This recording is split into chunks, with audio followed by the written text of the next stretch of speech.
Le burn-out, c'est avant tout quelque chose de très physique, de très chimique aussi. C'est-à-dire que les systèmes du stress n'arrivent pas du tout à fonctionner correctement et on a besoin de ce système pour s'adapter au quotidien. On a tendance à dire régulièrement que c'est problématique d'avoir du stress au quotidien. Par contre, le pire, c'est quand on n'arrive plus du tout à stresser. C'est-à-dire que avoir du stress, ok.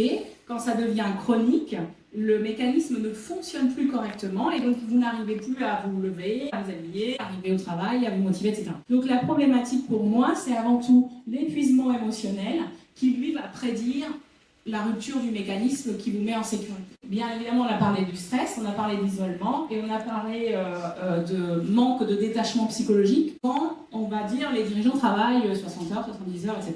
Et moi, j'ai tendance à dire, ça leur plaît, ils sont très contents aussi de beaucoup travailler, ils sont investis.